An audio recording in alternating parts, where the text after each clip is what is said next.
Assalamualaikum warahmatullahi wabarakatuh. Selamat datang kembali di channel Mami Amel tentunya. Jangan bosan-bosan ya untuk selalu menyimak ulasan dari channel ini. Nah sahabat Mamel, aku juga lagi jemur-jemur dulu nih kesayangan-kesayangan. Kan mereka juga perlu sinar matahari ya, sampai jam 10-an aja ya kan. Sekalian juga aku berjemur biar sama-sama sehat. Kalau untuk aku sih jelas ini kesayangan-kesayangan ini selalu memberikan inspirasi buat aku dan bisa menghilangkan stres karena kegiatan-kegiatan rutinitas kita setiap hari. Oke, sebelum lanjut video untuk hari ini, jangan lupa like, komen, dan subscribe. Share juga, bagi-bagi informasi ya. Terus juga tekan tombol notifikasi agar selalu mendapatkan video terupdate dari channel ini. Nah, untuk hari ini sahabat Mamel, aku ada satu ulasan yang mau aku share gitu, yaitu tentang penggunaan media. Nah, media apa aja sih yang aku pakai untuk tanaman-tanaman hias di teras aku ini, dan tentunya dengan keunggulannya. Nah, di sini aku sudah siapkan beberapa macam media yang biasa aku pakai untuk tanaman hias aku. Nah, nanti akan aku ulas satu-satu ya. Untuk jenis-jenis media tanam itu sebenarnya banyak banget sahabat Mamel. Tapi di sini aku siapkan apa yang biasa aku pakai aja di sini. Oke. Ini yang pertama aku ada kokopit ya sahabat Mamel. Ini biasa aku pakai untuk tanaman-tanaman seperti Episkia gitu. Untuk kokopit ini aku rasa nggak sulit ya mendapatkannya gitu. Nah, keunggulannya mudah menyerap air dan gembur. Tapi ada satu nilai negatifnya gitu, karena mengandung zat tanin. Sebaiknya untuk media kokopit ini, jika kita baru membelinya, itu direndam dulu 1 hari 1 malam dengan air, kemudian diperas dan dijemur sampai kering. Nah, tampilannya sampai seperti ini baru bisa dipakai.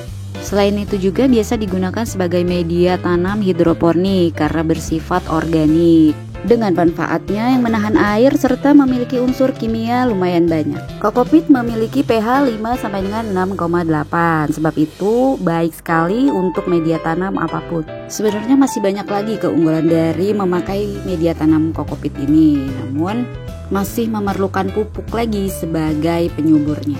Nah, untuk media yang kedua dan ketiga di sini ada sekam mentah, fermentasi, dan sekam bakar. Untuk kedua media tanam ini, kurasa ini paling banyak digunakan dan mudah banget mendapatkannya. Dan aku sendiri juga banyak menggunakan kedua media ini yang kemudian dicampur dengan kohe dan tanah lagi gitu. Media sekam mentah dan sekam bakar merupakan kulit gabah padi yang sudah digiling, dan untuk menggunakannya bisa secara langsung tanpa proses pembakaran. Biasanya ini disebut dengan sekam mentah. Sedangkan untuk yang melalui proses pembakaran biasanya disebut juga sekam bakar. Kedua media ini juga memiliki tingkat porositas yang tinggi dan berfungsi meningkatkan aerase dan drainase pada media tanam menjadi lebih baik. Sekam mentah dan sekam bakar memiliki kelebihan dan kekurangan.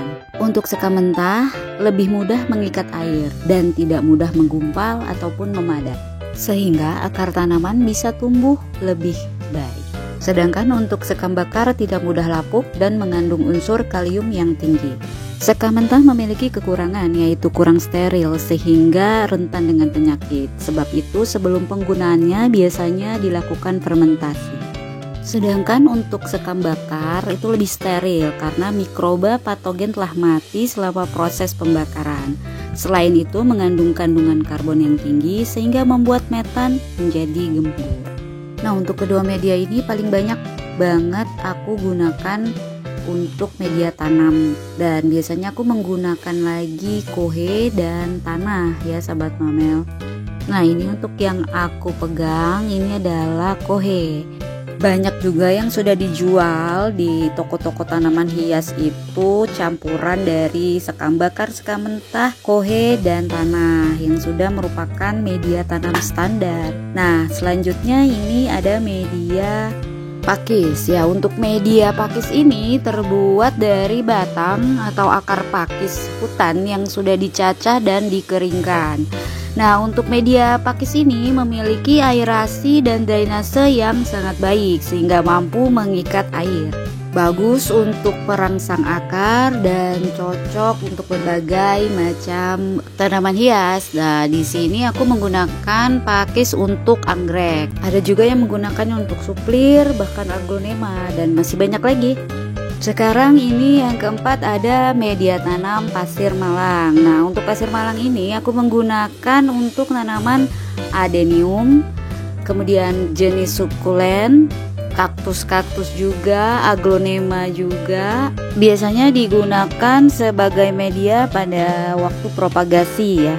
Nah, lanjut ada media humus bambu. Untuk media humus bambu ini dia kaya akan kandungan unsur fosfor dan kalium yang sangat bermanfaat untuk pertumbuhan tanaman.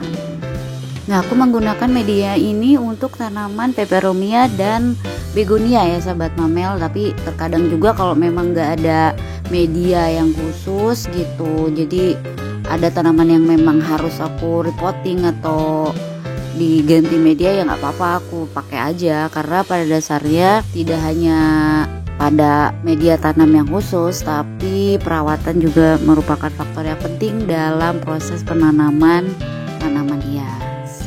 Selanjutnya ini ada media tanam humus andam. Humus andam ini merupakan sumber tanaman yang dibutuhkan berbagai jenis tanaman. Seperti kita ketahui, humus andam ini terbuat dari berbagai macam tanaman dan daun kering yang membusuk secara alami, atau juga proses fermentasi atau pelapukan secara alami, karena ini diambilnya dari alam gitu, sehingga bagus sekali untuk digunakan sebagai media tanam.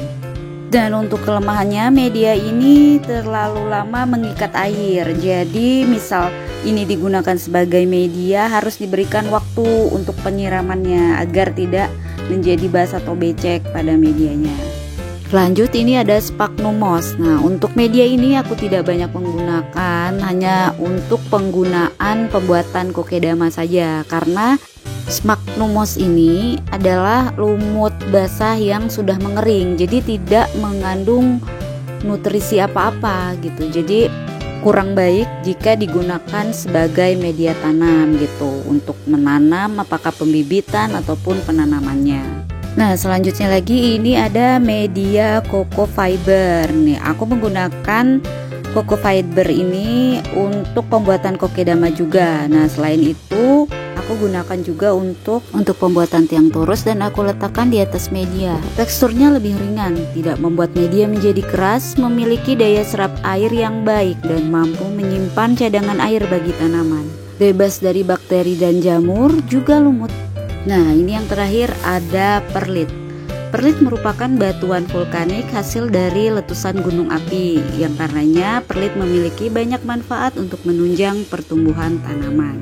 Perlit memiliki bentuk kecil, ringan, dan berwarna putih yang membentuk seperti potongan-potongan polistin, tetapi sebenarnya terbuat dari kaca vulkanik yang dipanaskan mencapai 1000 derajat Celcius. Perlit memiliki pori-pori pada permukaannya sehingga dapat menyimpan air, meningkatkan drainase, sehingga ideal sebagai media tanam yang dicampurkan dengan kompos. Nah, untuk perlit ini aku menggunakannya untuk tanaman sukulen ya, karena untuk tanaman jenis sukulen tidak menyukai air.